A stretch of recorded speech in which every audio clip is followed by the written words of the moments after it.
तो भाई और बहनों, आप और हम सत्सेवकों का सौभाग्य है कि जो गलतियां सतलोक आश्रम मैनेजमेंट हरियाणा वाले लगातार करते जा रहे हैं, और गलतियां भाई और बहनों एक भगत से केवल उसी समय होंगी जब तक वो भगत अपने गुरुजी को परमात्मा नहीं मान लेगा। जिस दिन अपने गुरु के ज्ञान को आधार बनाकर आप अपने गुरु की पहचान कर लोगे, आप अपने गुरु को परमात्मा के रूप में स्वीकार कर लोगे हृदय से, खाली जुबान से भगवान भगवान कहने से बात नहीं बनती। ये जुबान से भगवान भगवान तो ये सतलोक आश्रम मैनेजमेंट हरियाणा वाले इन आश्रमों में सारा दिन चिल्लाते रहते हैं, सतगुरु रामपाल जी भगवान की जय, सतगुरु रामपाल जी भगवान की जय। परमात्मा जुबान से भगवान भगवान कहने से प्रसन्न नहीं होता, वो अंतर्यामी है, वो देखता है इसके हृदय में भगवान के रूप में उसका गुरु समाया है या नहीं समाया है। फॉर्मेलिटी नहीं चलती भक्ति मार्ग में। परमेश्वर अंतर्यामी है, गुरुदेव अंतर्यामी है, इनसे कुछ भी छुपा हुआ नहीं है। तो हमने हर प्रकार से परमेश्वर के ज्ञान को आधार बनाकर ही भक्ति मार्ग पर आगे बढ़ना है।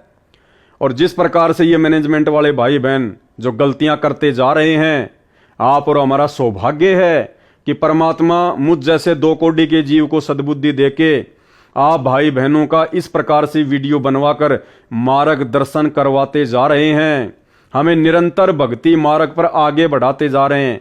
हमारे अंदर दृढ़ता और विश्वास पैदा होता है कि वास्तव में साथ संगति से जोड़कर गुरुदेव भगवान ने हमारे ऊपर बहुत बड़ा उपकार किया, बहुत बड़ा रहम किया है। तो भाई और बहनों, अब आगे आपको दास परमपिता परमेश्वर सतगुरु रामपाल जी भगवान के आशीर्वाद से उनकी पुस्तक आध्यात्मिक ज्ञान गंगा के पेज नंबर 66 से आपको कुछ दिखाना चाहेगा, कुछ बताना चाहेगा।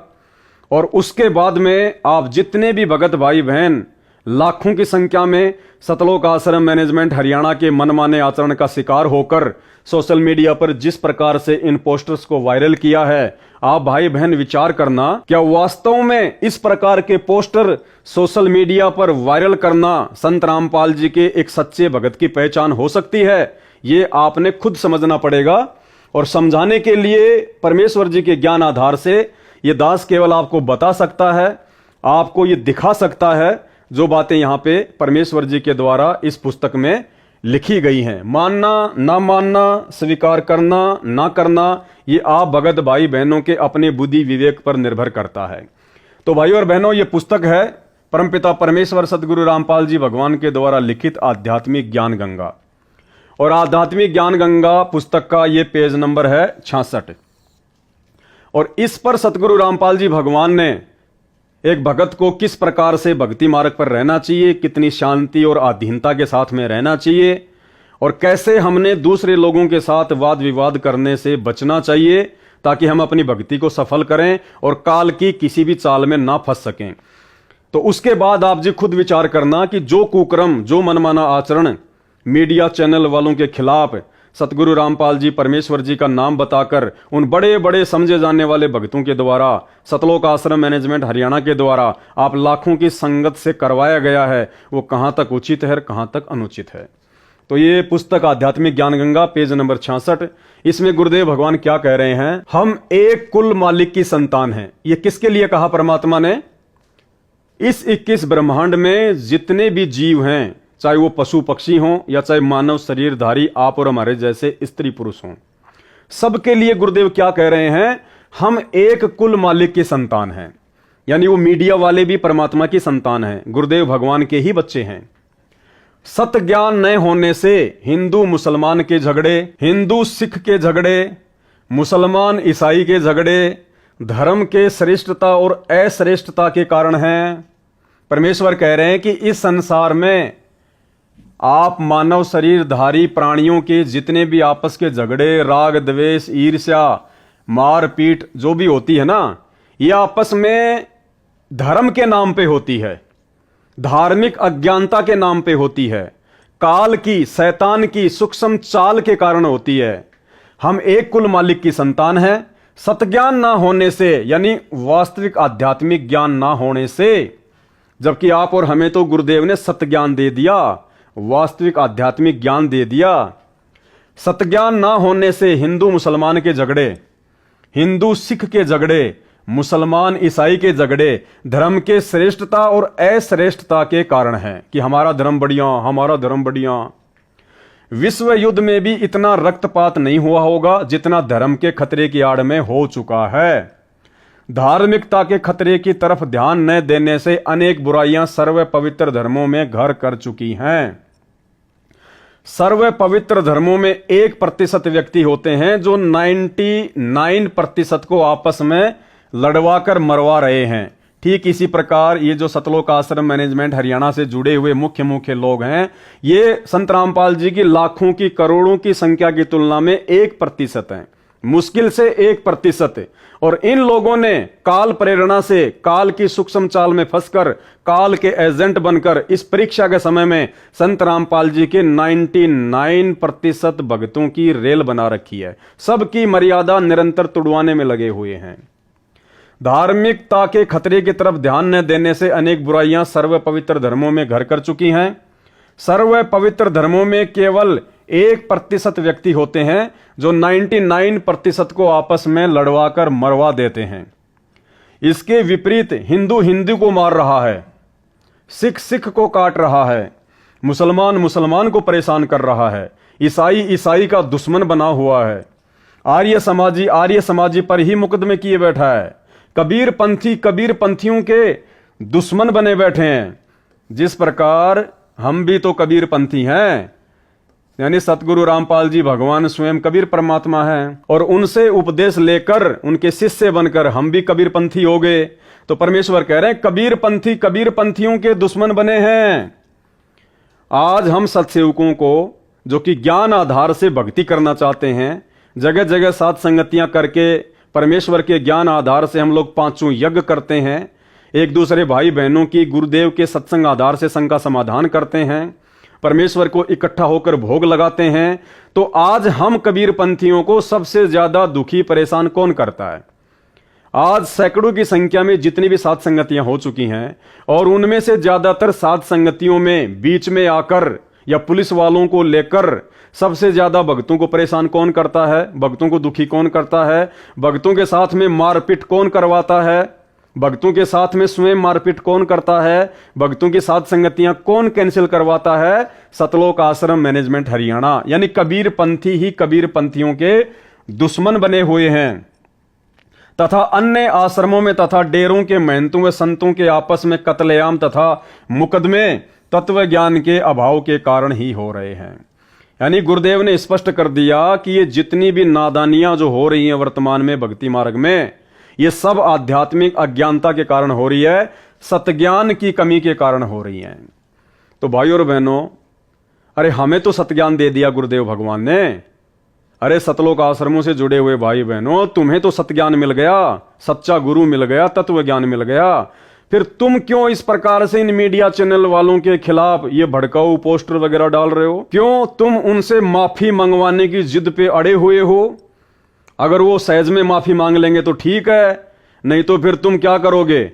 तुम्हारे को एक आदेश पारित किया जाएगा, सत्संग के नाम पे तुम्हारे को किसी आश्रम में बुलाया जाएगा, धनाना आश्रम में या किसी और आश्रम में, और तुम सबको फिर गुरुजी का आदेश बताया जाएगा कि ये मीडिया चैनल वाले माफी नहीं मांग रहे, हमने ये 20 बसें खड़ी कर दी हैं, सभी भगत इन बसों में बैठ जाओ, जो इन बसों में नहीं बैठेगा उसका नाम खंड हो जाएगा, हम उसका पीला पर्चा निकाल देंगे, हम उसकी नो एंट्री कर देंगे। डरा धमका के तुम भक्तों को बसों में बैठाकर दिल्ली के नोएडा में जा टेकेंगे, वहां पे तुम्हारे से हाय हाय हाय हाय मीडिया चैनल वालों के खिलाफ करवाएंगे। अब मीडिया चैनल वाले ऊपर से आएंगे, 2 शब्द बोल के चले जाएंगे, दूसरे दिन छोटी सी किसी कोने में एक न्यूज दे देंगे कि हमने अन्य नकली साधु संतों के साथ में जो संत रामपाल जी का नाम जोड़ा था, ऐसा संत रामपाल जी में कुछ भी नहीं है, हम उसके लिए क्षमा प्रार्थी हैं। तुम खुश हो जाओगे।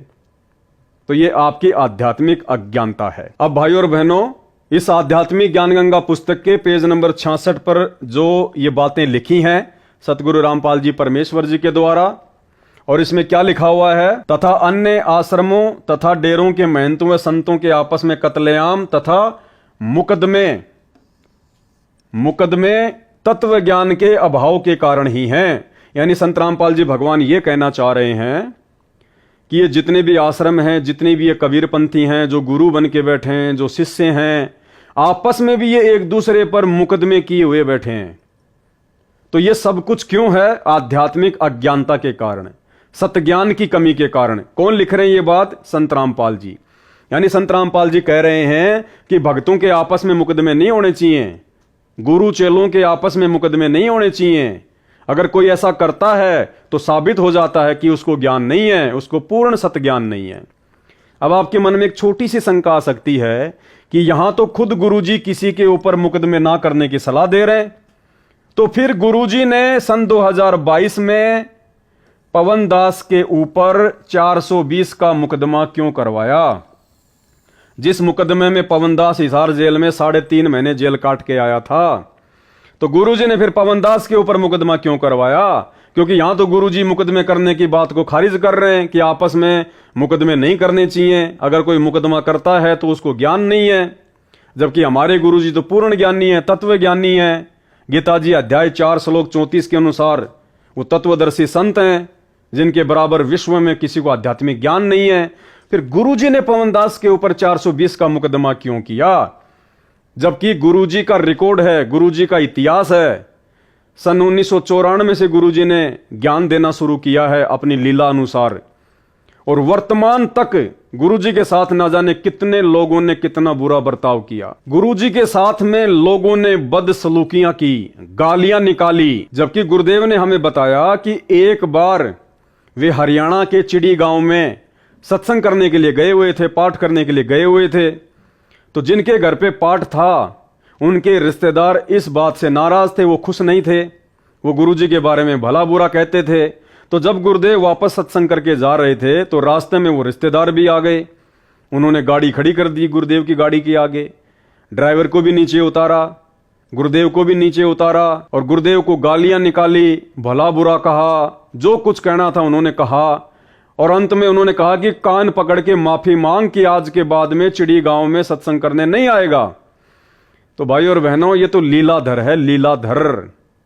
इस परमेश्वर की गति को तो ये काल भी नहीं जानता, ये भी धोखे में रहता है। उस लीलाधर ने, उस परमपिता परमेश्वर जी ने, समर्थ ने अपने ही उस बच्चे के आगे जो उनको पहचान नहीं पाया और कान पकड़कर गुरुदेव भगवान ने माफी मांगी कि भाई आज के बाद हम थारे चिड़ी गांव में नहीं आएंगे। उसके बाद उन्होंने गुरुदेव को जाने दिया। अगर ये परमात्मा चाहे, भाई और बहनों, हम नित्य नियम में पढ़ते हैं, गरीब ऐसा सतगुरु हम मिल्या बेपरवाह अबंद, परम हंस पूर्ण पुरुष रोम रोम रविचंद। और जाके अर्ध रूम पर, अर्ध रूम यानी आधा बाल, जाके अर्ध रूम पर शकल पसारा, ये किस ब्रह्मांड, अक्षर पुरुष के 7 शंख ब्रह्मांड, सतलोक ऊपर के 3 लोक। कहते हैं उस आदि पुरुष परमपिता परमेश्वर सतगुरु रामपाल जी भगवान, जिनका वैदिक नाम है कबीर देव, कहते हैं उनके आधे बाल के बराबर भी ये सकल सृष्टि पूरी कायनात नहीं है। इतने समर्थ हैं हमारे गुरुदेव भगवान सतगुरु रामपाल जी परमेश्वर जी। अगर वो परमात्मा फूक मार दे, 21 ब्रह्मांड उड़ के ना जाने कहां चले जाएं। लेकिन ये लीलाधर ऐसी लीला करता है, इसीलिए नानक जी ने इनको ठगवाड़ा कहा है। इसीलिए वेदों में इस कबीर देव भगवान को तस्करा कहा है। तस्करा यानी आंखों में धूल जोक कर अपना काम करने वाला।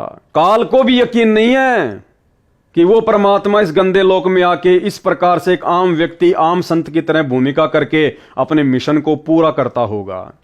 इनको ठगवाड़ा इसीलिए कहा गया, इनको तस्करा इसीलिए कहा गया है। तो भाई और बहनों, आपके मन में भी ये सवाल आया होगा, आ रहा होगा ये पढ़ने के बाद में, कि जो गुरुदेव भगवान एक दूसरे के ऊपर मुकदमे ना करने की सलाह दे रहे हैं, फिर उन्होंने अपने ही शिष्य पवन दास के ऊपर 420 का मुकदमा क्यों किया? तो भाई और बहनों, अगर इसके ऊपर मैं वीडियो बनाऊंगा तो कम से कम 4-5 घंटे का वीडियो बन जाएगा। ये बहुत लंबी चौड़ी कहानी है, ये परमात्मा के मिशन का एक हिस्सा है। समझदार भाई बहन तो इस बात को भली भांति जानते हैं, जो सत्सेवक हैं वो। और दास कई बार इन बातों का जिक्र भी कर चुका है। जेल से आने के बाद दास ने 4 घंटे का वीडियो भी बनाया था। ये बहुत लंबा चौड़ा विषय है, ये परमेश्वर की लीला का एक हिस्सा है। समझदार तो इसको समझ चुके हैं, और ना समझों को समझाएंगे तो वो समझ नहीं पाएंगे। तो इस मैटर को हम छोड़ देते हैं। इससे हमने केवल यही निष्कर्ष निकालना है कि परमेश्वर जी जो इतनी सारी बातें इसमें लिख रहे हैं और कह रहे हैं कि धार्मिक लोगों में आपस में लड़ाई झगड़े का मुख्य कारण है सतज्ञान की कमी के चलते आपस में एक दूसरे पर मुकदमे, राग द्वेष, मान बढ़ाई, इन सब में फंसे हुए हैं। तो भाइयों और बहनों, कैसे वो परमपिता परमेश्वर सतगुरु रामपाल जी भगवान, जिनके विषय में उनके ज्ञान से, उनके आशीर्वाद से हम 2 कोटि के जीवों को भी इस बात का पता चल चुका है कि वे निर्विकार परमात्मा है, उनके ऊपर कोई दाग नहीं लग सकता, वो बेदाग परमेश्वर है। फिर वो परमात्मा कैसे हम भक्तों को यह आदेश देंगे कि बच्चों, ये जो मीडिया वालों ने इस प्रकार से मेरे खिलाफ झूठ फैलाई है, तुम इसका जमकर विरोध करो, उन मीडिया वालों को माफी मांगने के लिए मजबूर करो। अरे भाई, इस प्रकार की झूठी खबरें तो सन 1994 से ये मीडिया वाले, देश दुनिया वाले गुरुदेव के खिलाफ ना जाने क्या क्या बकते रहते हैं, क्या क्या फैलाते रहे हैं। आज से पहले तो गुरुदेव ने कभी आदेश नहीं दिया, कभी नहीं कहा परमात्मा ने अपने बच्चों को कि तुम उनके साथ में जाके उनसे माफी मंगवाओ। ये भक्तों के लक्षण थोड़ी होते हैं, ये तो जबरदस्ती वाला काम हो गया, ये तो ईंट का जवाब पत्थर से देना हो गया। तो ये शिक्षा हमारे गुरुदेव भगवान की नहीं है, सतगुरु रामपाल जी परमेश्वर जी की नहीं है। ये आध्यात्मिक ज्ञान गंगा पुस्तक का पेज नंबर 66 इस बात को भली भांति दर्शाता है। ये आप और हमारे जैसे सतलोक आश्रमों से जुड़े हुए उन चंद कोऑर्डिनेटरों का, गुरुदेव के कलयुगी परिवार वालों का, उन लोगों का मनमाना आचरण है जो संगत के ऊपर थोपा गया है। तो आप लोगों ने क्या करना है, क्या नहीं करना है, भाई और बहनों, आप स्वयं इस बात का निर्णय करें। अब आगे देखिएगा, आपको एक प्रमाण और देते हैं, इससे भी यह साबित होगा, आप भली भांति समझ जाएंगे कि जिस प्रकार से सोशल मीडिया पर सतलोक आश्रम मैनेजमेंट हरियाणा के द्वारा न्यूज चैनलों के खिलाफ माफी मंगवाने के पोस्टर वायरल करवाए गए हैं कि इन्होंने हमारे गुरुदेव के खिलाफ इस प्रकार से झूठी खबरें क्यों फैलाई। हम भक्तों को इकट्ठा करेंगे, आंदोलन करेंगे और हम मीडिया वालों से माफी मंगवा के रहेंगे। अब भाइयों और बहनों, क्या भक्तों ने ऐसा करना चाहिए? क्या भक्ति मार्ग में ये उचित है?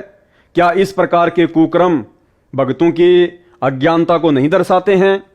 तो आपको ये सारी बातें सतगुरु रामपाल जी भगवान ने अपनी पुस्तकों में भली भांति लिखकर समझा रखी हैं।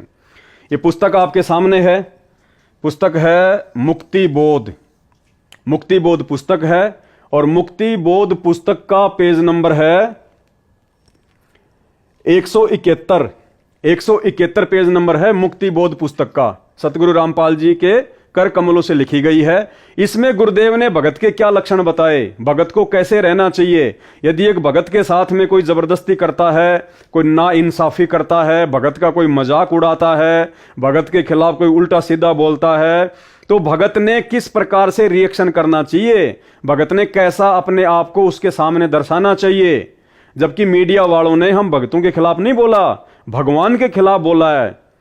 तो भगवान तो पाक होता है, पवित्र होता है, निष्पाप होता है, बेदाग होता है। तो उनके खिलाफ यदि कोई कुछ बोल रहा है, कोई कुछ लिख रहा है, तो हम तत्व ज्ञान प्राप्त भक्तों को दुख नहीं होना चाहिए। तो क्या बताया हमें परमेश्वर ने? ये भगत इब्राहिम सुल्तान की कथा के माध्यम से परमेश्वर हमें समझा रहे हैं। भगत तरवर अर्थात वृक्ष जैसे स्वभाव का होता है, यानी भगत का जो स्वभाव होता है वो पेड़ के जैसा होता है। कैसे? एक बार एक समुद्री जहाज में एक सेठ व्यापार के लिए जा रहा था, उसके साथ रास्ते में खाना बनाने वाले तथा मजाक मस्करा करके दिल बहलाने वालों की पार्टी भी थी। लंबा सफर था, महीना भर लगना था। मजाकिया व्यक्तियों को एक ऐसे व्यक्ति की आवश्यकता थी जिसके ऊपर सब मजाक की नकल झाड़ सके। यानी उस सेठ के साथ में उस जहाज में जो नाटक मंडली बैठी हुई थी सेठ का मनोरंजन करने के लिए, दिल बहलाने के लिए, तो उस नाटक मंडली को एक ऐसा व्यक्ति चाहिए था जिसको आधार बना के उस सेठ को खुश किया जा सके, मजाक किया जा सके उस व्यक्ति के ऊपर। खोज करने पर इब्राहिम को पाया, क्योंकि ये जो इब्राहिम सुल्तान था, परमात्मा ने बताया कि ये राज्य को त्याग कर और एक आम साधारण व्यक्ति की तरह अपना जीवन यापन करता था। तो जब उन्होंने खोजा ऐसे व्यक्ति को, नाटक मंडली वालों ने, तो खोज करने पर इब्राहिम को पाया और पकड़ कर ले गए। सोचा कि इस भिखारी को रोटियां चाहिए। वो तो उस परमात्मा की आत्मा को भिखारी समझ रहे थे, जबकि उनको पता नहीं था कि भैया ये तो बलक बुखारे का राज्य त्याग कर परमात्मा के लिए भटक रहा है। इसके पास तो ऐसा ठाठ बाट था, देवताओं के राजा इंद्र के पास भी नहीं था। लेकिन वो तो उसको भिखारी समझ रहे थे। सोचा कि इस भिखारी को रोटियां चाहिए, मिल जाएंगी, समुद्र में दूर जाने के पश्चात सेठ के लिए मनोरंजन का प्रोग्राम शुरू हुआ। इब्राहिम के ऊपर मजाक कर रहे थे, कह रहे थे कि एक इस इब्राहिम जैसा मूर्ख था, वह वृक्ष की उसी डाली पर बैठा था जिसे काट रहा था, गिरकर मर गया। हा हा करके हंसते थे, यानी उस इब्राहिम सुल्तान के ऊपर मजाक झाड़ रहे थे, उसको आधार बनाकर कि एक इसके जैसा मूर्ख था, वो जिस टहनी को काट रहा था उसी टहनी पर बैठा हुआ था, फिर नीचे गिर गया और फिर हा हा करके सारे हंसने लगे। पहले यही मनोरंजन के साधन होते थे, पहले कोई टीवी रेडियो आदि तो थे नहीं, ये फिल्में वगैरह तो बनती नहीं थी, तो इसी प्रकार से अपना वो टाइम पास किया करते थे और हाँ हाँ करके हंसते थे। इस प्रकार बहुत देर तक ऐसी अभद्र टिप्पणियां करते रहे, यानी उस परमात्मा के भगत को लेकर इस प्रकार से वो मजाक करते रहे।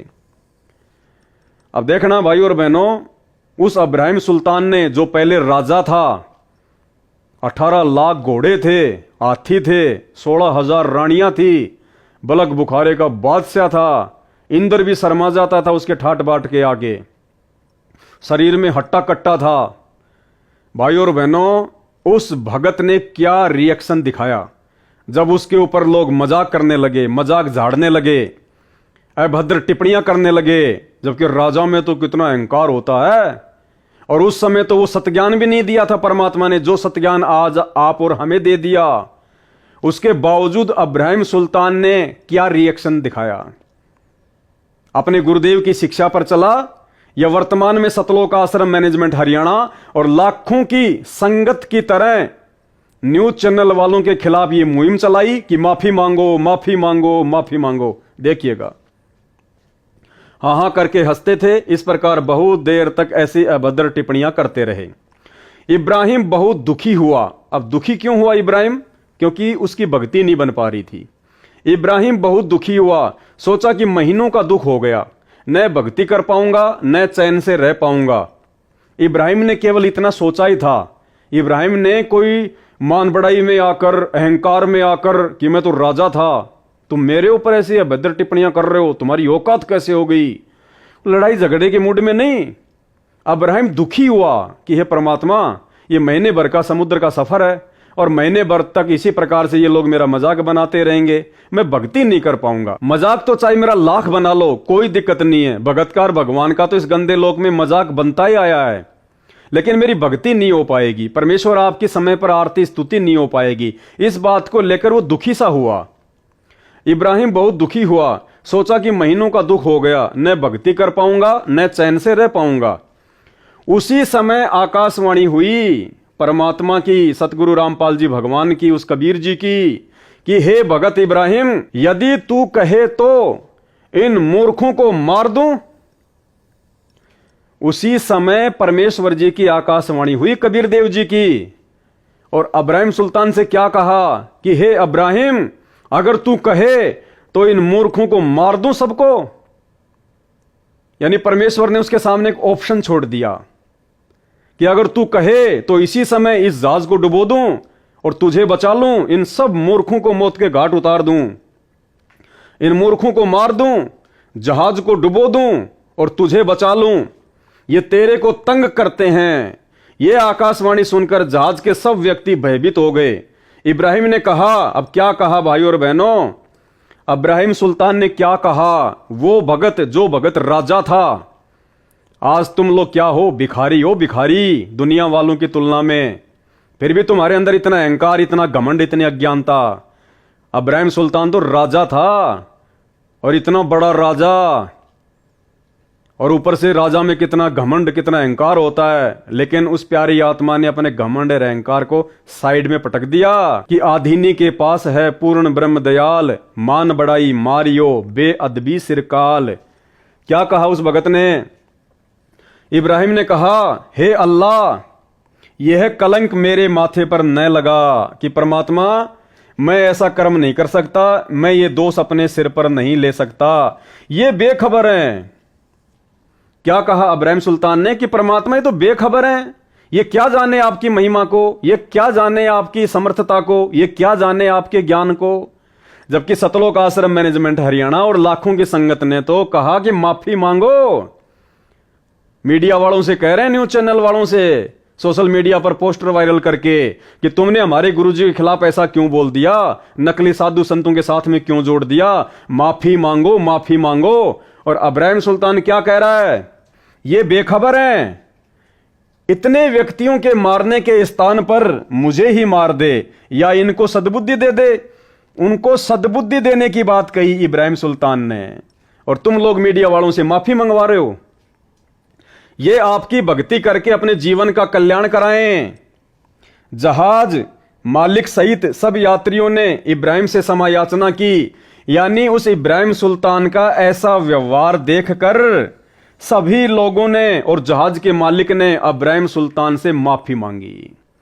और वर्तमान में तुम सतलोक आश्रम मैनेजमेंट हरियाणा से जुड़े हुए भाई बहन जिस प्रकार से एक मुहिम चला रहे हो टीवी न्यूज चैनल वालों से माफी मंगवाने की, तुम्हारी इस गंदी हरकत से, तुम्हारे इस अहंकार को देखकर, तुम्हारी इस मान बढ़ाई को देखकर क्या मीडिया वाले कभी परमात्मा के ज्ञान को सुनना पसंद करेंगे? क्या मीडिया वाले कभी तुम्हारे से बैठकर ज्ञान चर्चा करेंगे? अरे तुम भगत हो, अपनी साधुता दिखाते, सतलोक आश्रम से 5 व्यक्ति जाते, मीडिया चैनल वालों के जो सीनियर हैं उनसे बैठ के बात करते, उनको ज्ञान गंगा पुस्तक दे के आते, उनको गुरुदेव भगवान के विषय में उनको समझा के आते, और जो गलती उनसे हुई है प्यार और प्रेम के साथ में उनको बताते।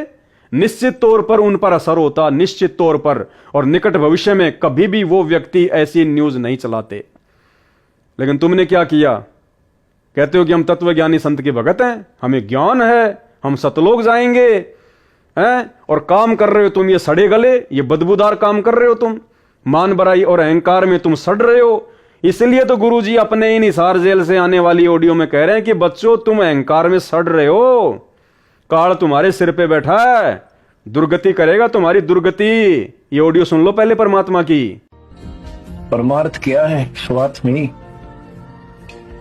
वर्द अवस्था आएगी, अब भी 3-3 घंटे 4-4 घंटे खड़ा होकर परमात्मा की नौकरी कर रहा हूं, उसके बच्चों के।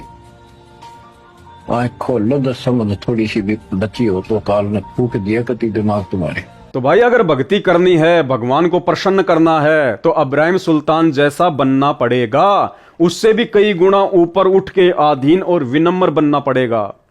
ये मोटी मोटी पुस्तकें, ये लेख, ये सतगुरु रामपाल जी भगवान ने कोई मनोरंजन के लिए नहीं लिखे, टाइम पास के लिए नहीं लिखे, हम भक्तों के लिए लिखे हैं कि हमने कैसा होना चाहिए, भक्ति में आने के बाद हमारा आचार विचार व्यवहार कैसा होना चाहिए, दूसरे ज्ञानहीन लोगों के प्रति हमारी सोच कैसी होनी चाहिए।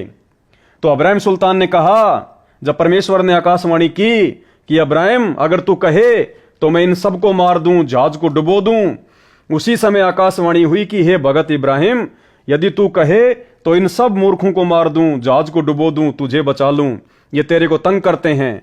यह आकाशवाणी सुनकर जहाज के सब व्यक्ति भयभीत हो गए। इब्राहिम ने कहा, हे अल्लाह, यह कलंक मेरे माथे पर न लगा, ये बेखबर हैं, इतने व्यक्तियों के मारने के स्थान पर मुझे ही मार दे या इनको सद्बुद्धि दे दो। ये आपकी भक्ति करके अपने जीवन का कल्याण कराएं। जहाज मालिक सहित सब यात्रियों ने इब्राहिम से क्षमा याचना की। क्यों? भगत के विचारों को देखकर। जब भगत ने कहा कि इनके स्थान पर मुझे मार दे, जबकि वो लोग भगत को दुखी कर रहे थे, फिर भी भगत ने उनको दुखी नहीं करना चाहा, तो वो परमेश्वर की वाणी पे चलता था कि जो तोकू काटा बोवे वाको बोतू फूल। और जब वो इब्राहिम सुल्तान परमात्मा की वाणी पे टिका रहा तो परमेश्वर ने आकाशवाणी करनी पड़ी, और जो लोग उसके ऊपर मजाक झाड़ रहे थे उन लोगों ने भी अपनी गलती का एहसास करते हुए इब्राहिम से माफी मांगी और बाद में परमेश्वर जी से नाम उपदेश भी लिया। यह आपकी भक्ति करके अपने जीवन का कल्याण कराएं। जहाज मालिक सहित सब यात्रियों ने इब्राहिम से क्षमा याचना की तथा परमात्मा का ज्ञान सुना। अब तुम्हारा ज्ञान कौन सुनेगा भाई? तुम्हारा आचरण, तुम्हारा व्यवहार, तुम्हारा लक्षण भगत जैसा है ही नहीं। तुम तो उल्टा अहंकार में सड़ रहे हो, मीडिया वालों से माफी मंगवाने की जिद पे अड़े हुए हो, इस प्रकार के पोस्टर सरेआम तुम सोशल मीडिया पर वायरल कर रहे हो। देश दुनिया को क्या संदेशा दे रहे हो तुम? जहाज मालिक सहित सब यात्रियों ने इब्राहिम से क्षमा याचना की तथा परमात्मा का ज्ञान सुना, आदर के साथ अपने साथ रखा। उसके बाद इब्राहिम सुल्तान को आदर के साथ अपने साथ में रखा। भक्ति करने के लिए जहाज में भिन्न स्थान दे दिया। देखो, जो व्यक्ति परमात्मा की वाणियों पर चलता है, परमात्मा ये संकेत कर रहे हैं कि परमात्मा फिर उसके लिए सारी व्यवस्था भी करवा देता है। देखो, अब्राहिम सुल्तान को गालियां भी सुननी पड़ी। अब्राहिम सुल्तान के ऊपर वो लोग जो है गंदी गंदी अभद्र टिप्पणियां भी कर रहे थे, उसको भक्ति भी ढंग से नहीं करने दे रहे थे, लेकिन वो शांत रहा। वो परमेश्वर के वचन पर चला, अपने गुरु की आज्ञा में चला कि जो तोको काटा बोवे वाको बोतु फूल, तो ये फूल के फूल हैं वाको है त्रिशूल। आप नित्यनियम में भी पढ़ते हो, अपने नित्यनियम के अंदर आपको बहुत कुछ विज्ञान है। विज्ञान माने तत्व ज्ञान है, विशेष ज्ञान है। और इस ज्ञान को आप केवल एक रूटीन में पढ़ लेते हो कि हमने ये एक पढ़ना है, प्रतिदिन नित्यनियम करना ही करना है, लेकिन एक व्यवस्था बनाकर नहीं इसको प्रतिदिन करना चाहिए। जितनी देर भी इसको सुनो, किसी भी पार्ट को, इसके नित्यनियम का जितना भी बुद्धि मन निश्चल हो तेरा आपका, तो ये विचार करे कि इसमें क्या बोला है मालिक ने अपनी वाणी में, क्या आदेश है तेरे लिए। क्योंकि आप पौन घंटा नित्यनेम करते हो, इसमें ज़्यादा से ज़्यादा आपका मन 20% इस नित्यनेम के अंदर आप 20% ही सुन पाते हो। उस 20% को भी यदि आप विचार करो डेली कि इसमें क्या आदेश है मालिक का, और फिर अपने जीवन को सारा दिन, उस दिन को ऐसे ही सुचारू रखो। क्योंकि आपको घर से निकलने से पहले ये पढ़ा इसलिए जाता है कि आपके साथ रास्ते में कोई निकम्मा भी टकराओगा, कोई गाली देने वाला भी मिलेगा, कोई बुंडा भी बोलेगा, कितने कोई आंट भी लावेगा। तो उनके साथ आपने कैसे व्यवहार करना है। आवत गाली एक है, उल्टा हो अनेक, और कह कबीर ना उलटी हुआ रहे एक की एक। इसको पढ़ना नहीं है। मान ले कोई बुंडा बोला है, गलत बोलता है, गाली देता है, तो उसने तो कर दिया यूँ काम, और आप भी उल्टा दोगे तो फिर 4 और देगा कि वो तो पूरे मूड में है, वो तो फुल मूड में है लड़ाई के में, और आप भी आगे से उल्टी बोल पड़ोगे तो वो तो 4 बैठा है। जब बसात क्या उनका मुकदमा रोज कर लेते दिन में। तो कहते परमात्मा आवत गाड़ी एक है, उल्टा हो अनेक, और कह कबीर ना उलटी हो रहे एक का एक। और देख आगे कितनी प्यारी बात कही है। गाली ही से उपजे कलह, कष्ट और मौत, मृत्यु तक तो पहुंच जाती है एक छोटी सी गाली। गाली ही से उपजे कलह, कष्ट और मीच, हार चले सो संत है, लाग मरे सो नीच। हम भगत भी हैं, और दूसरा में बुंडा अच्छा बोल रहा है, और उसने मान लिया किसी किस कह दिया, हमने उसका 2 दड़ाक धर दिए, उल्टे भी बोल दिए, फिर वो मारण पर उतारू हो गए, फिर हमने उठोक दिया। हो सकता है आप उसे तगड़े भी हो और अच्छा भी संवार दो, फिर आप में और उसमें कसर के रहेगी।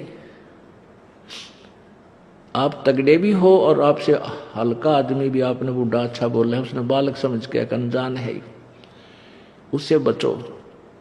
तो इन नित्य नियम करने का डेली हमें जो पाठ करते हैं, इससे ज्ञान यज्ञ तो होता ही है। ज्ञान यज्ञ के साथ हमने समाधान भी इसका साथ पैरेलल करना पड़ेगा, तभी इसके पढ़ने का लाभ है। एक लाभ तो हो गया ज्ञान यज्ञ का, और उसके ऊपर अमल हमने किया नहीं, उसका काम फिर सारा बिगड़ गया। तो कहते हैं ये बातें कहन सुन के नहीं भाई, ये कर पाड़न की है। उसने साधुता दिखाई, उसने भगतपना दिखाया, तो अंत में परमात्मा ने उन्हीं लोगों के माध्यम से उस जहाज में अब्राहिम सुल्तान के लिए भक्ति की व्यवस्था भी करवा दी। भक्ति करने के लिए जहाज में भिन्न स्थान भी दे दिया। यानी भाई और बहनों, ये परमात्मा जी की अमर वाणियां हैं। ये वाणियां आज भी वैसी हैं, अब्राहिम सुल्तान के समय भी वैसी थी और सतयुग में भी वैसी थी। यदि हम परमात्मा की वाणियों पर चलेंगे तो परमेश्वर की वाणियों के अनुसार ही फिर हमारे को लाभ मिलेगा कि जो तोकू काटा बोवे वाको बोतू फूल, तो ये फूल के फूल हैं वाको हैं त्रिशूल। अंत में भगत के साथ में अच्छा ही होगा। इब्राहिम ने उन सबको सत्य ज्ञान समझाकर आश्रम में लाकर गुरुजी से दीक्षा दिला दी। ये होते हैं भगत के लक्षण। और जब भगत अपने लक्षणों को दिखाता है, भक्ति वाले लक्षणों को, अपने गुरुजी के वचन पर चलता है, तो परमात्मा भी कोई कमी नहीं छोड़ता है। भाई और बहनों, हम सत्सेवकों ने ये शिक्षा लेनी है। इन सतलोक आश्रम से जुड़े हुए भाई बहनों की मूर्खता को आधार बनाकर हम भाई बहनों ने काल को मौका नहीं देना है। हमने वास्तव में गुरुदेव ने जिस प्रकार से हमें ज्ञान दिया, सत्संग दिए और हमें जिस प्रकार से भगत बनाना चाहा, हमने उस प्रकार से भगत बनना पड़ेगा यदि वास्तव में अपना आत्म कल्याण चाहते हैं तो। अगर इसी जन्म में सतलोक जाना चाहते हैं तो। अन्यथा ये पुस्तकें, ये वाणियां परमेश्वर कोई खाली टाइम पास के लिए नहीं लिख रहे हैं। अब